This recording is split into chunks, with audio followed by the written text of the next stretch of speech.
आइए हम लोग नया क्लास ये स्टार्ट करें। नया लेक्चर है हम लोगों का। लास्ट लेक्चर में जो बात चल रही थी वो ये कि एलिमेंट जो purest and simplest form of matter है,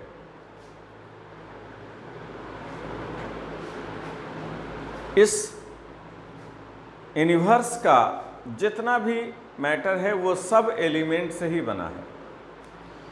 हर एलिमेंट का एक नाम है, केमिस्ट्री में उसका एक सिंबल है। हर एलिमेंट का एक एटॉमिक नंबर भी है और एक मास नंबर भी है। तो हम लोग बात कर रहे थे एटॉमिक नंबर का। Every element has an atomic number. Her element को एक एटॉमिक नंबर है। एटॉमिक नंबर जिसको हम Z से रिप्रेजेंट करते हैं, और उसका डिफिनेशन भी हमने लिखाया था कि किसी भी एलिमेंट के एटम में न्यूक्लियस में जितने प्रोटॉन होते हैं वो उस एलिमेंट का एटॉमिक नंबर कहलाता है Z।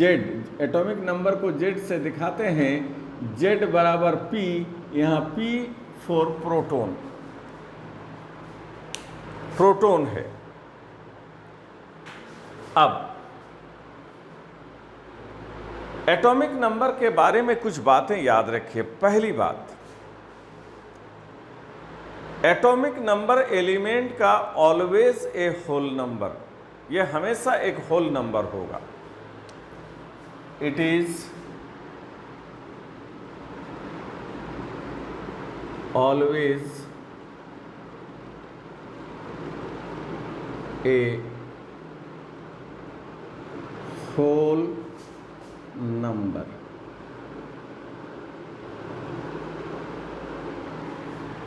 यह हमेशा एक होल नंबर होगा। मोस्टली एक साइंटिस्ट था, उसने एक एक्सपेरिमेंट किया था जो एक्सरे एक्सपेरिमेंट कहलाता है। मोस्ले का एक्सपेरिमेंट था, एक्सरे एक्सपेरिमेंट। उस एक्सपेरिमेंट से मोस्ले ने यह प्रूफ किया था कि atomic number is the most fundamental character of an element. Element के बहुत सारे कैरेक्टर हैं, लेकिन उनमें जितना भी कैरेक्टर है उसमें सबसे इंपॉर्टेंट कैरेक्टर एलिमेंट का उसका एटॉमिक नंबर होता है। ये किसने दिखाया था? मोस्ले ने। एक्सपेरिमेंट का नाम था X ray experiment. Mosley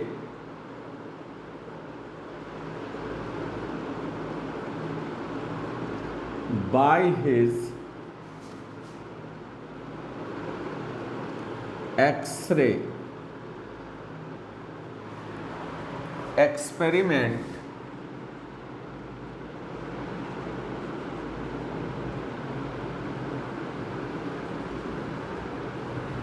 show that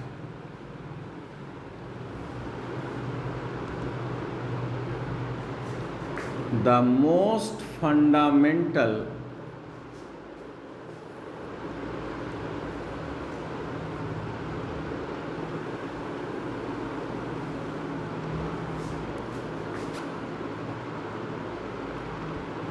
characteristics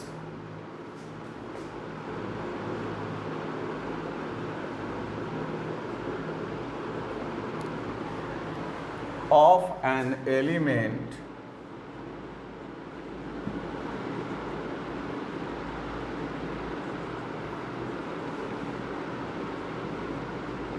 is its atomic number।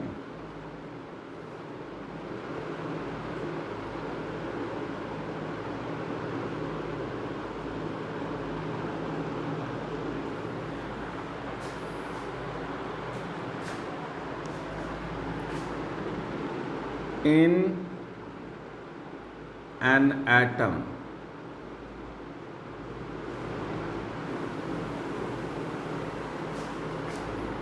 number of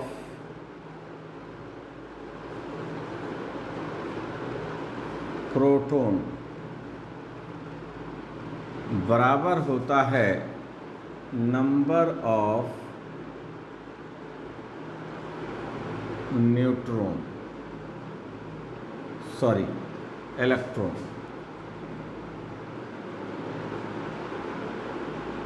याद रखना, प्रोटॉन में पॉजिटिव चार्ज होता है।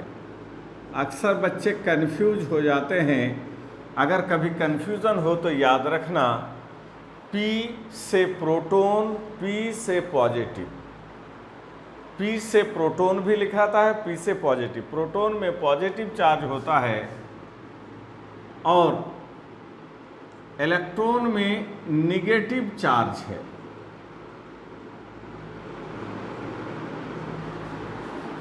जबकि न्यूट्रॉन में नो चार्ज, उसमें कोई चार्ज नहीं है। N से नो, N से neutron, neutron have no charge. तो प्रोटॉन में पॉजिटिव चार्ज और इलेक्ट्रॉन में निगेटिव चार्ज। तो जितना एटम में प्रोटॉन है उतना ही इलेक्ट्रॉन है, मतलब एटम में जितना पॉजिटिव चार्ज है उतना ही निगेटिव चार्ज है। तो नेट चार्ज एटम में कुछ नहीं होता, या कहिए atom is electrically neutral. Atom क्या होगा? इलेक्ट्रिकली न्यूट्रल होगा, उदासीन होगा, उसमें कोई चार्ज नहीं होगा। तो हम यहाँ चाहें तो ऐसे भी लिख सकते हैं कि एटॉमिक नंबर Z बराबर P लिखे हैं तो बराबर E भी लिख सकते हैं। लेकिन एक चीज़ याद रखना कि एटॉमिक नंबर का डिफिनेशन हमने लिखा है कि एटम के न्यूक्लियस में जितने प्रोटॉन है वो उसका एटॉमिक नंबर, और प्रोटॉन इलेक्ट्रॉन बराबर है। तो ऐसी गलती नहीं करेंगे कि एटम में जितना इलेक्ट्रॉन है उसको एटॉमिक नंबर कहते हैं, ऐसा डिफिनेशन नहीं लिखेंगे। भले ही दोनों बराबर है, लेकिन एटॉमिक नंबर का डिफिनेशन नंबर ऑफ प्रोटॉन से ही दिखाना है। इलेक्ट्रॉन से दिखाने में क्या दिक्कत है, यह आगे के क्लास में हम समझाएंगे। दूसरा है मास नंबर। मास नंबर जिसको हिंदी में कहते हैं द्रव्यमान संख्या, और इसको कैपिटल A से रिप्रेजेंट किया जाता है। मास नंबर को कैपिटल A से। मास नंबर जैसे हर एलिमेंट का एक एटॉमिक नंबर है, वैसे ही हर एलिमेंट का एक मास नंबर भी है। और मास नंबर क्या है? किसी भी एटम में जितने न्यूक्लियस में जितने प्रोटॉन हैं और जितने न्यूट्रॉन, इन दोनों का जोड़ उसका मास नंबर कहलाएगा। जैसे सोडियम एटम में 11 प्रोटॉन है और 12 न्यूट्रॉन, तो 11 प्रोटॉन और 12 न्यूट्रॉन, 11 + 12 23, तो मास नंबर 23 होगा। प्रोटॉन की संख्या एटॉमिक नंबर, और प्रोटॉन न्यूट्रॉन का जोड़ क्या होगा? Mass number. It is the sum माने जोड़ of proton and neutron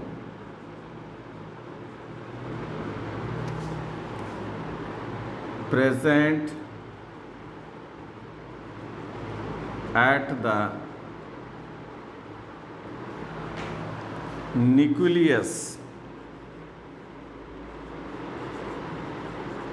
of an atom. और मास नंबर को A से रिप्रेजेंट करते हैं तो A बराबर होगा P + N, P for proton, N for neutron. या हम इसको ऐसे लिख सकते हैं A बराबर Z + N। देखिए P को हम Z लिख सकते हैं, या N बराबर A - Z। यह है फार्मूला जिससे हम किसी भी एटम में न्यूट्रॉन कितने हैं उसको निकाल सकते हैं। किसी भी एटम में न्यूट्रॉन कितना होगा? A - Z। A क्या है? Mass number. Z क्या है? Atomic number. तो मास नंबर में से एटॉमिक नंबर घटाएंगे तो न्यूट्रॉन की गिनती निकलेगी।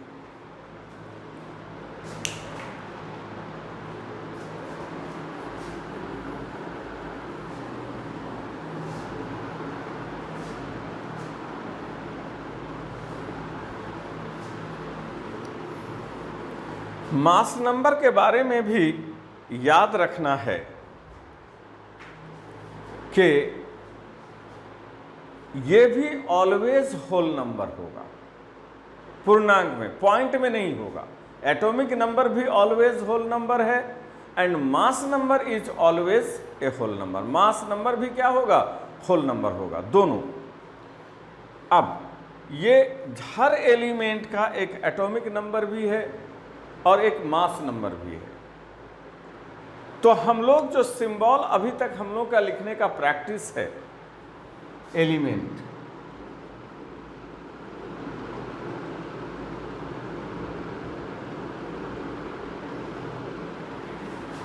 जैसे हम यहां पर एलिमेंट लेते हैं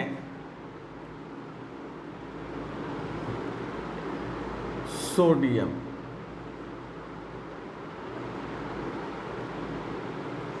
सोडियम का सिंबल आपको सिखाया गया है Na, लेकिन ये सही नहीं है। सही क्या है? सिंबल जब भी लिखें उसका एटॉमिक नंबर नीचे और मास नंबर ऊपर लिखना होगा।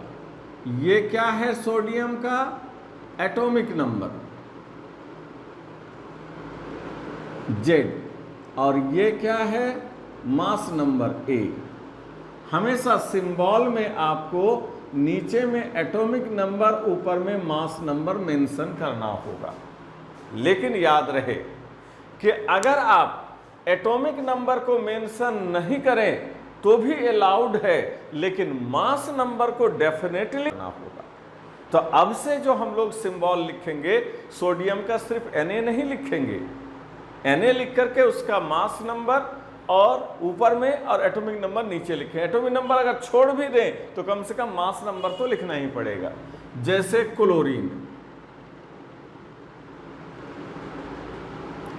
का सिंबल हम लोग जानते हैं Cl, लेकिन ये इतना अधूरा सिंबल है। आप देखेंगे जब आप 11th का पहला chapter, second chapter structure of atom पढ़ेंगे, वहां पर बहुत सारा क्वेश्चन में सिंबल लिखने कहा गया। तो क्लोरीन का सिंबल पूछेगा तो Cl लिख के छोड़ दीजिएगा तो नंबर नहीं मिलेगा।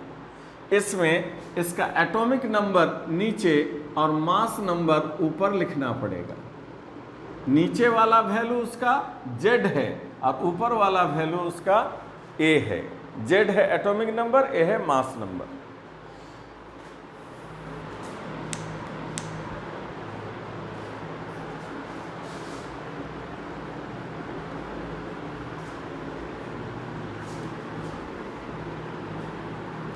अब हमने कहा जो सारा मैटर एलिमेंट से बना है और हर एलिमेंट का एक एटॉमिक नंबर भी है, एक मास नंबर भी है, जिसको हमने डिफाइन किया।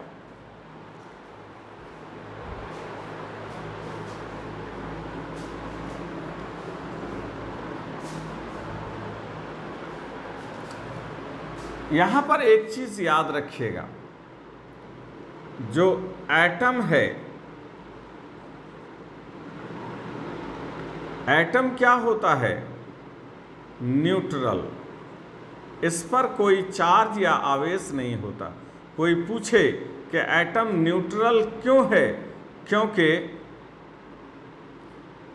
इसमें प्रोटॉन और इलेक्ट्रॉन की गिनती बराबर है। प्रोटॉन पर है पॉजिटिव चार्ज, इलेक्ट्रॉन पर निगेटिव, इसलिए एटम है न्यूट्रल। लेकिन अगर हम इस एटम से एक इलेक्ट्रॉन को या दो इलेक्ट्रॉन को निकाल दें तो उस पर चार्ज आ जाता है, पॉजिटिव चार्ज। मान लीजिए हमारा एटम था M, तो इस M पर क्या आ जाएगा? प्लस। और अगर हम उसमें एक्स्ट्रा इलेक्ट्रॉन बाहर से जोड़ दें, ऐड कर दें, तो इस M पर आ जाएगा माइनस। इससे क्या पता चला? एटम में इलेक्ट्रॉन हम एटम से इलेक्ट्रॉन निकाल भी सकते हैं, एटम में इलेक्ट्रॉन बाहर से और ज़्यादा जोड़ भी सकते हैं।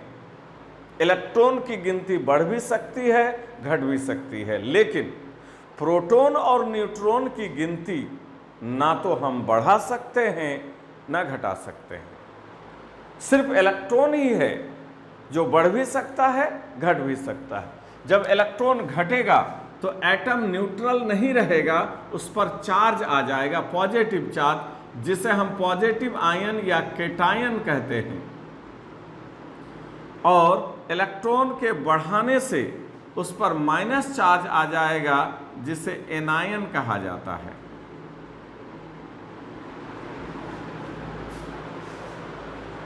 पॉजिटिव आयन, धनायन is also called cation and negative ion is also called anion. तो केटायन या एनायन बनने का कारण है इलेक्ट्रॉन का बढ़ना या घटना। हमने कहा था एटॉमिक नंबर का डिफिनेशन इलेक्ट्रॉन की गिनती को कहेंगे, ऐसा नहीं बोलना है। क्यों? क्योंकि एटॉमिक नंबर चेंज नहीं करता, वो मोस्ट फंडामेंटल कैरेक्टर है।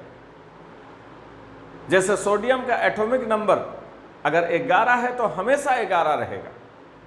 अगर आप इलेक्ट्रॉन की गिनती से एटॉमिक नंबर का डिफिनेशन लिखेंगे तो इलेक्ट्रॉन जब घटेगा तो एटॉमिक नंबर घट जाएगा, इलेक्ट्रॉन बढ़ेगा तो एटॉमिक नंबर बढ़ जाएगा, जो कि गलत है, क्योंकि एटॉमिक नंबर कभी चेंज नहीं करता। इसीलिए हमने कहा था एटॉमिक नंबर का डिफिनेशन इलेक्ट्रॉन्स की गिनती को कहा जाता है, ऐसा नहीं बोलना है, प्रोटॉन से ही लिखना था। केटायन को केमिस्ट्री में also called basic radical, cation को बेसिक रेडिकल भी कहा जाता है। And anion is also called acid radical, acid also called acid radical। याद रखिएगा, केटायन को केमिस्ट्री में बेसिक रेडिकल और एनायन को, निगेटिव आयन को एसिड रेडिकल भी कहा जाता है। अगर आपको कोई कहे कि कुछ बेसिक रेडिकल बताओ तो आप कुछ पॉजिटिव आयन केटायन के एग्जाम्पल लिख सकते हो, जैसे Na+, कॉपर 2+, Fe3+, ये सब केटायन है, पॉजिटिव आयन, तो इसको हम बेसिक रेडिकल कह सकते हैं। और उसी तरह से अगर एसिड रेडिकल का एग्जाम्पल लिखने कहे तो कोई माइनस आयन को आप लिख सकते हो, जैसे Cl-, SO4 NO3-। तो याद रखना, cation positive ion is also called basic radical and anion negative ion is also called acid radical.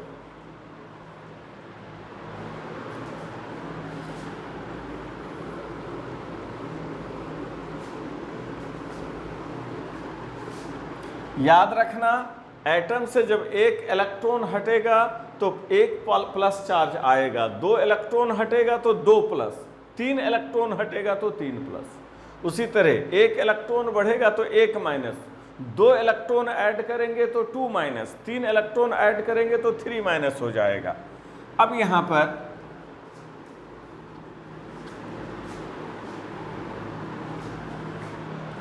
एक क्वेश्चन है जो आपको पूछता भी है कि किसी भी एटम या आयन या मॉलिक्यूल में इलेक्ट्रॉन, प्रोटॉन, न्यूट्रॉन निकालने देता है आपको, जैसे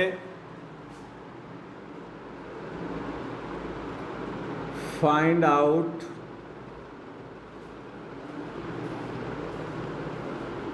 the number of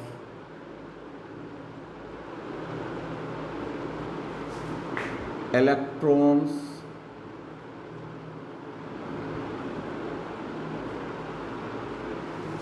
protons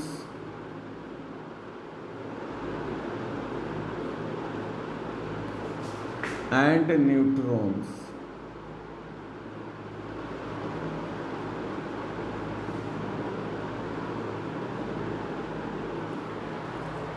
In following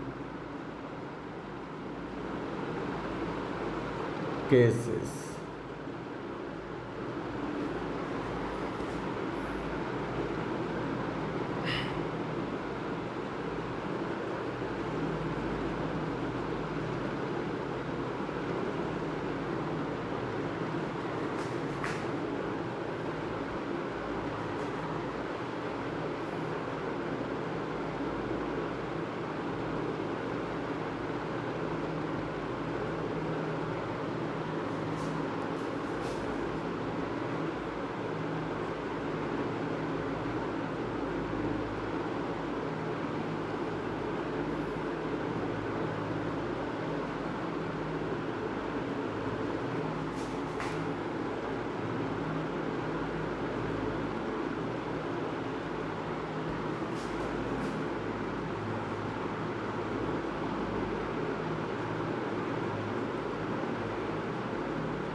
इन सभी केसेस में आपको इलेक्ट्रॉन, प्रोटॉन और न्यूट्रॉन की गिनती कितनी है निकालना है।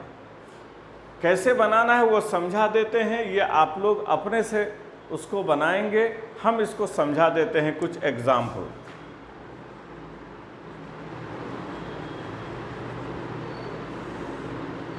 कुछ एग्जाम्पल से हम चीज़ों को आपको यहाँ पर बताते हैं, इसको समझिए कैसे निकालेंगे। जैसे हम लेते हैं बोरोन 511, तो इसमें ये नीचे क्या है एटॉमिक नंबर और ये क्या है मास नंबर। तो एटॉमिक नंबर Z है और Z बराबर होता है P, तो प्रोटॉन इसमें 5 है क्योंकि ये प्रोटॉन की गिनती ही Z कहलाता है, और इलेक्ट्रॉन की गिनती भी 5 ही है क्योंकि एटम में जितने प्रोटॉन होते हैं उतने ही इलेक्ट्रॉन भी। और न्यूट्रॉन कितना होगा तो A माइनस जेड। ए कहाँ लिखा हुआ है ऊपर, ए है मास नंबर, तो ये कितना लिखा हुआ है 11, और नीचे है जेड कितना 5, तो 6। तो इस एटम में 5 प्रोटॉन, 5 इलेक्ट्रॉन और 6 न्यूट्रॉन है। दूसरा एग्जाम्पल देखिए, जैसे N3 माइनस 7 14। तो इसमें प्रोटॉन कितना है? 7 है, 7। नीचे देखिए प्रोटॉन की गिनती एटॉमिक नंबर, और इलेक्ट्रॉन की गिनती है 10। क्यों? क्योंकि इस पर चार्ज नहीं रहता, तो जितना प्रोटॉन था उतना ही इलेक्ट्रॉन साथ ही लिखते, लेकिन इसमें माइनस चार्ज आ गया है। और अभी तो हम लोगों ने देखा कि इलेक्ट्रॉन की गिनती जब बढ़ती है तो माइनस चार्ज आता है। तो एक इलेक्ट्रॉन बढ़ेगा तो 1 माइनस, 2 बढ़ेगा तो 2 माइनस, तो 3 माइनस है, मतलब 3 इलेक्ट्रॉन ज्यादा कर देना है। अगर चार्ज नहीं रहता तो प्रोटॉन मतलब साथ ही लिखते, ये भी इलेक्ट्रॉन भी, लेकिन 3 बढ़ा देंगे तो इलेक्ट्रॉन हो गया 10, और न्यूट्रॉन हो जाएगा A माइनस जेड। ए कहाँ लिखा हुआ है? ऊपर में 14, और जेड है नीचे में, तो क्या हो जाएगा? 7। एक और एग्जाम्पल देखें आप, कैल्शियम 2+, यहाँ पर है 20, यह है 40। प्रोटॉन कितने? 20। ये एटॉमिक नंबर ही प्रोटॉन है, 20 है, नीचे एटॉमिक नंबर रहता। और इलेक्ट्रॉन कितने? 18। अगर इस पर चार्ज नहीं रहता तो प्रोटॉन 20 था तो इलेक्ट्रॉन भी 20 ही करते, लेकिन प्लस चार्ज आ गया है। प्लस का मतलब इलेक्ट्रॉन घटा है। कितना घटा है? 2, क्योंकि 2 प्लस, तो 20 ना लिख करके 2 कम कर देंगे तो इलेक्ट्रॉन हो जाएगा 18, और न्यूट्रॉन हो जाएगा A माइनस जेड। ए कितना? 40 ऊपर लिखा हुआ है, और जेड कितना? 20, तो न्यूट्रॉन हो गया 20। उसी तरह से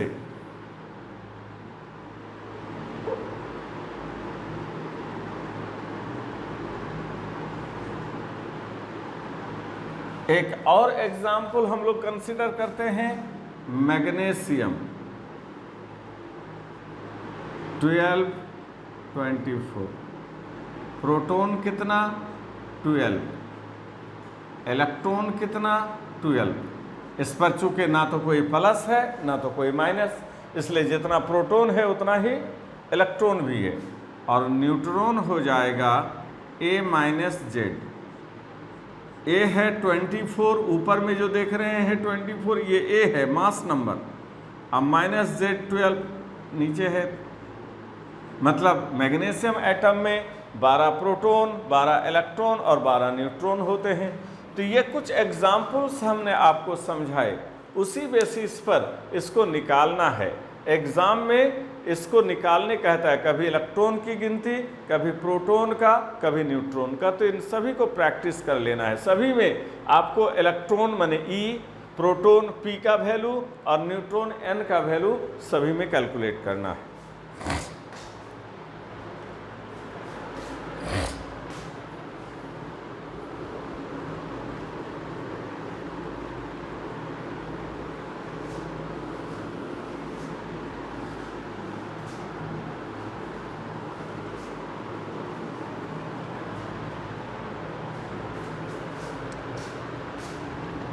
एक क्वेश्चन लिखते हैं,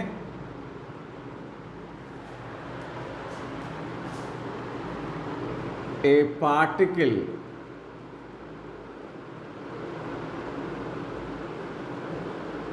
with 10 electron, 11 proton and 12 neutron is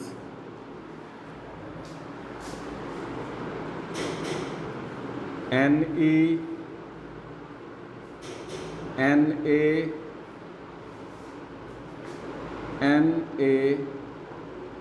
plus Mg 2+। कहता है इनमें से कौन सा पार्टिकल है जिसमें 10 इलेक्ट्रॉन, 11 प्रोटॉन और 12 न्यूट्रॉन है। तो जब भी इस तरह का क्वेश्चन हो तो आपको आपकी नज़र प्रोटॉन पर जाना चाहिए। क्योंकि प्रोटॉन होता है एटॉमिक नंबर, और एटॉमिक नंबर ही मोस्ट फंडामेंटल है। किसी और चीज़ से अगर आपको आंसर करने की कोशिश करोगे तो सही हो भी सकता है, नहीं भी हो सकता है। तो चूंकि प्रोटॉन 11 है तो इसका जेड कितना होगा? 11। एटॉमिक नंबर 11 किसका होता है? सोडियम का। सोडियम का। तो सोडियम का एटॉमिक नंबर 11 है तो 11 प्रोटॉन हुआ, लेकिन सोडियम में अगर प्रोटॉन 11 है तो इलेक्ट्रॉन भी 11 होना चाहिए, क्योंकि एटम में जितना प्रोटॉन है उतना इलेक्ट्रॉन भी होता है। लेकिन यहाँ प्रोटॉन 11 लिख रहा है, इलेक्ट्रॉन 10 है, इलेक्ट्रॉन 11 होना चाहिए, एक कम लिख रहा है। कम का मतलब उस पर प्लस चार्ज आ जाएगा, तो सही आंसर Na+। Na को टिक नहीं मारेंगे। Na कब टिक मारते? जब इसका आपको इलेक्ट्रॉन भी 11 कहता, प्रोटॉन भी 11 कहता, तब।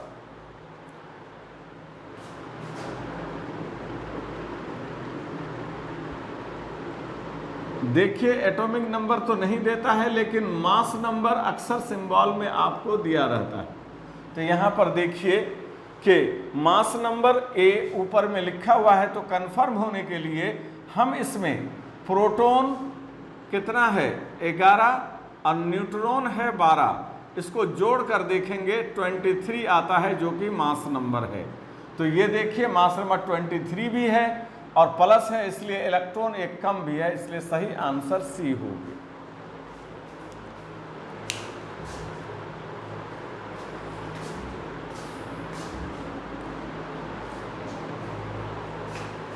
आज के लेक्चर में यहीं तक। इसको क्वेश्चन को आप बनाएंगे, नहीं बनेगा तो उसके बारे में आप अपना क्वेश्चन प्रोड्यूस एराइज कर सकते हैं। वैसे आंसर हम दे देंगे। कमेंट जो आपका लेक्चर सीरीज है उसमें आप कमेंट में दे सकते हो कि कौन सा नंबर नहीं बना। कमेंट में दोगे तो हम आंसर यहाँ बता देंगे आपको अगले लेक्चर में। Thank you. आज यहीं तक।